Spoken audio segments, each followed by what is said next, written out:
नमस्कार। राम गुलाम online classes में आपका स्वागत है। आज हम लोग डीएलएड चतुर्थ सेमेस्टर के सामाजिक अध्ययन विषय के अंतर्गत भारतीय राष्ट्रीय आंदोलन में योगदान की चर्चा करेंगे, जिसमें सर्वप्रथम नाम आता महान व्यक्तित्व महात्मा गांधी का। इसके पहले वाले क्लास में भी हम लोग महात्मा गांधी का इस योगदान की चर्चा कर चुके हैं, जिसमें बताया गया था कि भारत में उनका प्रथम सत्याग्रह चंपारण आंदोलन था। इससे जुड़ा एक और प्रश्न है कि गांधी जी का प्रथम सत्याग्रह कब हुआ, तो उसका आंसर है 1906 में दक्षिण अफ्रीका में। जब वो भारत आए तो दूसरा जो प्रश्न बनता है कि भारत में महात्मा गांधी का प्रथम सत्याग्रह कब हुआ, तो 1917 चंपारण आंदोलन में। आइए आज अध्ययन करते हैं खेड़ा आंदोलन 1918। ये गुजरात में आता है। ये 1918 में हुआ था। इस स्थान पर जो किसान होते हैं फसल बर्बाद के कारण वो लगान देने में असमर्थ होते हैं, क्योंकि आपदा आ जाता है, जिस कारण उनकी फसल अच्छी नहीं होती है। फिर भी उनसे वही लगान लिया जाता है जो पूर्व की भांति उनसे अंग्रेज लेते थे। किसान कहाँ से देते, फसल बर्बाद हो चुकी थी, एकमात्र वही सहारा था। तो वो अत्यधिक परेशान थे, इसलिए उन्होंने एक ऐसे व्यक्तित्व का उनके सामने नाम आया, उनको याद आया कि भारत में उस समय उभरते हुए व्यक्तित्व थे महात्मा गांधी जी, क्योंकि उसके पहले उन्होंने कुछ आंदोलन किया था और क्षेत्रीय स्तर पर, लेकिन वो धीरे धीरे भारत में ख्याति प्राप्त हो रहे थे और आने वाले समय में वह राष्ट्रीय आंदोलन में एक नए तारा के रूप में सामने आएंगे। तो उन्होंने भारत में जो ये आंदोलन चल रहा था उसके अंतर्गत गांधी जी को अपने वहां आमंत्रित किया और गांधी जी उनकी समस्या को जान करके उनके स्थान खेड़ा पहुंचे और वहां पर सारी स्थिति का अवलोकन किए और फिर उन्होंने लोगों से कहा कि आप स्वयंसेवक का दल बनाइए, आसपास के गांवों को एकत्र करिए, क्योंकि जब हम आंदोलन करेंगे सत्याग्रह, सत्य के लिए आग्रह, क्योंकि गांधी जी का बहुत बड़ा अस्त्र था, हथियार था सत्याग्रह। तो लोगों को जब एकत्र करेंगे तो जब उनके सत्याग्रह में आंदोलन में एक जनसमूह होगा, भीड़ होगा, तो सामने वाले अंग्रेज जो हैं उन पर दबाव पड़ेगा। अगर समूह में 2-4 लोग होंगे तो शायद वो प्रभाव नहीं होगा, लेकिन समूह हजारों लोगों का होगा तो सामने वाले पर विशेष प्रभाव पड़ेगा। और लोगों को उन्होंने बताया गांधी जी कि ऐसा नहीं है, यदि फसल 1/3 या 1/4 ही होती है तो संविधान में कहीं ऐसा नहीं उल्लेख है कि फिर भी लगान लिया जाए। वो बताते हैं कि हम एडवोकेट की पढ़ाई पढ़ के वहीं से आए जहां से अंग्रेज आए हैं, इसलिए नियम कानून हम भी जानते हैं। वो जब आएंगे तो हम उनसे बात कर लेंगे। वो सत्याग्रह पर बैठ जाते हैं। एक लंबा सत्याग्रह होता है, जनसमूह उनके साथ होता है और इनके साथ जो कुछ महान व्यक्तित्व होते हैं, वल्लभ भाई पटेल, विठल भाई पटेल आदि भी होते हैं। और जब अंग्रेजों को लगता है कि ये धीरे धीरे सत्याग्रह बड़ा होता जा रहा है, जनसमूह अधिक है, लोग उसमें अधिक आएंगे, अब ये स्थिति बिगड़ जाएगी, तो अंग्रेज उनसे बात करने खातिर राजी होते हैं और अंग्रेजों के बीच और महात्मा गांधी के बीच वार्ता होती है और अंग्रेज के सामने महात्मा गांधी अपनी बात रखते हैं कि ऐसे कंडीशन है, 3/4 फसल बर्बाद हो गई है, किसान कहाँ से देंगे। तो बीच का एक रास्ता गांधी जी निकालते हैं कि ऐसे किसान जो गरीब है, निर्धन है, उनसे टैक्स ना लिया जाए इस साल, जिस साल फसल बर्बाद है। ऐसे किसान जो बड़े हैं, धनवान हैं, अमीर है, उनसे लिया जाए। तो अंग्रेज इस बात पर राजी हो जाते हैं और इस प्रकार जो वहाँ के निर्धन किसान रहते हैं, गरीब किसान रहते हैं, उनके हक में गांधी जी अपने सत्याग्रह का सफल समाप्ति करते हैं। इस प्रकार खेड़ा के जो गरीब किसान होते हैं उनके हक में गांधी जी अपना सफल आंदोलन करते हैं और धीरे धीरे गांधी जी का जो क्षेत्र है बढ़ता जाता है। और बीच में हम यहाँ बता दें कि गांधी जी के राजनीतिक गुरु कौन थे। गांधी जी के राजनीतिक गुरु कौन थे? गोपाल कृष्ण गोखले। गांधी जी के राजनीतिक गुरु गोपाल कृष्ण गोखले थे।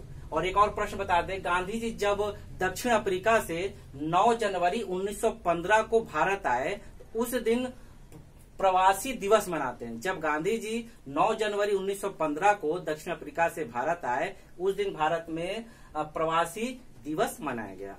आगे आइए चर्चा करते। आगे है रॉलेट एक्ट। इसको विभिन्न नामों से कहीं के रॉलेट है, रॉलेट है आदि नाम जानते हैं और काला कानून भी कहते हैं। ये 1919 फरवरी में लागू हुआ। इसके अध्यक्ष सर सिडनी रोलेट थे, उन्हीं के नाम पर ये कानून पड़ा। काला कानून क्यों कहते हैं, आइए चर्चा करते हैं। ये कानून बनने के पीछे जो कारण था कि भारत में जो क्रांतिकारी गतिविधि थी उसको दबाने के लिए बनाया गया था, कि इस कानून द्वारा भारत में जो अंग्रेजी विरोधी गतिविधि हो रही है, भारतीय क्रांतिकारी हैं, उनको इस कानून द्वारा समाप्त करना, कुचलना, दबाना। काला कानून क्यों था? इस कानून के अंतर्गत ये अधिकार दिया गया कि किसी भी व्यक्ति पर संदेह होने की स्थिति में, यानी शक होने की स्थिति में कि वो अंग्रेजी विरोधी काम कर रहा है, उसको बंदी बना लिया जाए बिना मुकदमा के। और बंदी बनाने का जो था कोई निश्चित समय नहीं था। कहीं कहीं बुक मिलता है कि कम से कम 2 साल बंदी बना सकते हैं, यानी या अनिश्चित। और कभी अवसर आए कि उसको मुकदमा के दौरान पेश होना पड़े तो ऐसी अदालत में पेश हो जो अंग्रेजों द्वारा 3 जज की अदालत बनी थी। अब सोचिए, जब अंग्रेज कानून बनाए और अंग्रेज की अदालत में जब वो प्रस्तुत होंगे तो अधिकार कहाँ भारतीयों को मिलेगा, न्याय कहाँ मिलेगा। तो इसके विरोध में क्या हुआ, गांधी जी ने सत्याग्रह किया, इसका विरोध किया, कहा ये काला कानून है। काला कानून क्यों है? क्योंकि किसी व्यक्ति को शक के आधार पर आप इस प्रकार का व्यवहार नहीं कर सकते हैं। भारत के लोगों के अधिकारों का हनन है। तो इसके बारे में कुछ और कहा जाता है, बिना वकील, बिना दलील, बिना अपील, बिना वकील, बिना दलील, बिना अपील। अगर ये किससे संबंधित है तो रोलेट एक्ट या काला कानून से संबंधित है। इसका एक अन्य नाम है क्रांतिकारी अराजकता अधिनियम। क्रांतिकारी अराजकता अधिनियम के नाम से भी जानते हैं। और बहुत जब विरोध हुआ तो एक उस समय जो था वो धीरे धीरे गति पकड़ रहा था महात्मा गांधी का सत्याग्रह। और इसी बीच ये फरवरी की बात थी, इसका विरोध हो रहा था। और ठीक अप्रैल में 2 महीने बाद उसी सन में 13 अप्रैल 1919 में जलियांवाला बाग हत्याकांड घटित होता है। ये पंजाब के अमृतसर जिले में है और निकट स्वर्ण मंदिर। अब देखिए इसमें क्या होता है। उस समय जब ये आंदोलन चल रहा था तो इस आंदोलन की ही एक कड़ी मान सकते हैं कि रोलेट एक्ट के विरोध में पंजाब के जो लोकप्रिय नेता थे 2, डॉक्टर सत्यपाल और डॉक्टर सैफुद्दीन किचलू ने भी विरोध किया एवं रैली निकाली, हिंदू मुस्लिम रैली निकाली, बड़ी मात्रा में निकाली। और इस दौरान गांधी जी को भी पंजाब आमंत्रित किया जाता, आप आइए हमारे आंदोलन में शक्ति लाइए, ऊर्जा लाइए। लेकिन गांधी जी जाते आंदोलन भाग लेने, रास्ते में उन्हें गिरफ्तार कर लिया जाता है। और इसके बाद पंजाब के जो 2 प्रसिद्ध नेता डॉक्टर सत्यपाल, डॉक्टर किचलू थे, उनको भी बंदी बना लिया जाता है। अब जो वहां की जनता होती है असंतुष्ट हो जाती है, क्रोधित हो जाती है और उनके विरोध में, काला कानून के विरोध में और जो उनके लोकप्रिय नेता बंदी बने उनके विरोध में एक जनसभा करती है जलियांवाला बाग। एक बाग कह सकते, बगीचा कह सकते, नाम था जलियांवाला बाग में हजारों लोग एकत्र होते हैं और एक शांतिपूर्ण जनसभा करते हैं। और जब अंग्रेजों को पता चलता है कि इस प्रकार के लोग एकत्र हुए हजारों संख्या में तो भयभीत हो जाते हैं, क्योंकि उस समय कहीं भीड़ होती थी तो अंग्रेज भयभीत हो जाते थे कि कहीं कोई उनके विरुद्ध कार्रवाई तो नहीं हो रही है। तो वो अपने सैनिक अधिकारी जनरल डायर को वहां भेजते हैं कि जाइए आप स्थिति को कंट्रोल करिए। और एक और इससे नाम संबंधित है, जो पंजाब के गवर्नर होते हैं माइकल डायर और जो सैनिक अधिकारी जाते हैं जनरल डायर होते हैं। नाम में थोड़ा सा मिस्टेक होता है। और इसके बाद ये जब सैनिक अधिकारी जाते हैं जनरल डायर, तो जो जलियांवाला बाग का एकमात्र रास्ता रहता प्रवेश का, लगभग 7-8 फुट चौड़ा होता है। और संजोग से जो हम स्थान चर्चा करें जलियांवाला बाग, हमको जाने का अवसर मिला, वहां हम प्रत्यक्ष इन सारी चीजों को देखे। तो वहां जाते हैं और बिना किसी पूर्व चेतावनी के शांतिपूर्ण सभा चल रही थी। जबकि होता ये है कि सभा में कोई अगर उग्र गतिविधि हो या हिंसात्मक हो तब उस पर कोई कड़ी कार्रवाई किया जाए। लेकिन जनरल डायर को करना कुछ और था। वो रास्ता घेर करके जो आने जाने का होता है और उस शांतिपूर्ण सभा पर अंधाधुंध गोलियां चलाने का आदेश देते हैं और गोलियां चलने लगती हैं। अब लोग शांतिपूर्ण सभा कर रहे थे, अचानक गोली चलती है तो क्या होगा, भगदड़ मचती है। ऊंची ऊंची दीवार थी लोग चढ़ने का प्रयास किए, नहीं चढ़ पाए। कुछ पेड़ थे, पेड़ पे छिपने का प्रयास किया, लेकिन कितना बचते। एक कुआं था, तो कुआं में जान बचाने के लिए लोग कूदते गए। यहाँ तक कि ऐसा रिपोर्ट या बुक में भी मिलता है कि कुआं ऊपर तक भर गया। इंसानों लाशों से या 100 से कर सकते हैं। सोचिए जो सबसे नीचे होगा वो उसकी क्या स्थिति होगी, वो कितना समय जीवित होगा। तो इस प्रकार की हरकत से पूरे भारत में एक जन सैलाब होता है, और इस दौरान जो जनरल डायर होते हैं वो अंधाधुंध गोलियां चलाते हैं। लोग जान बचाने के लिए कुआं में कूदते हैं। उस कुआं के बारे में कहा जाता है, वो शहीदी कुआं का नाम रखा है, शहीदी कुआं। संजोग से आपके लिए हम कुछ ये लाए हैं, पेपर में निकला था, क्योंकि ये जब पिछले साल 2019 में 100 साल हुआ था। ये देखिए, एक वहीं पर स्मारक बना है, और ये जो है ये कुआं है, दिखाई दे रहा होगा आपके स्क्रीन पर।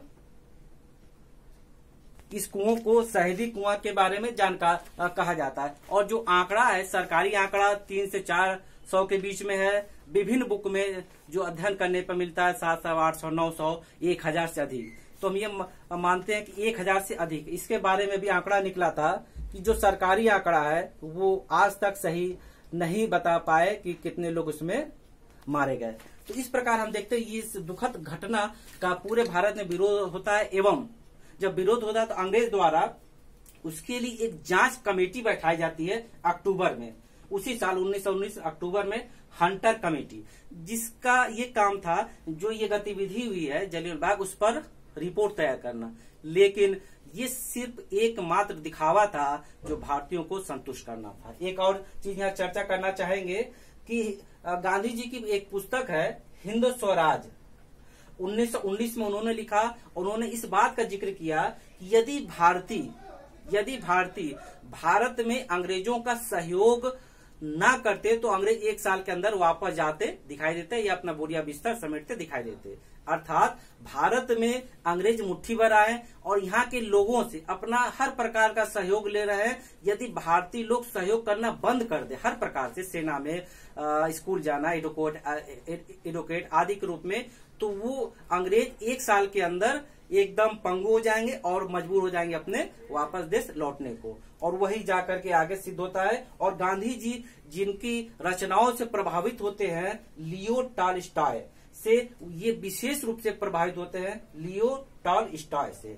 और गांधी जी के बारे में विभिन्न ऐसी जानकारी है जो समय समय पर हम इसी वीडियो क्लास में देते रहेंगे। अगर कोई मिस भी हो जाएगा तो अगले क्लास में दे देंगे, क्योंकि उनसे संबंधित बहुत सारी जानकारियां हैं। हम पूरा प्रयास करेंगे कि आपको अधिक से अधिक जानकारी देने का। अब इसके आगे क्लास में जब हम लोग पढ़ेंगे तो 1920 का दौर आता है, जिसमें खिलाफत आंदोलन और असहयोग आंदोलन प्रारंभ होता है। उसके बारे में हम लोग अगले क्लास में विस्तार से अध्ययन करेंगे। नमस्कार।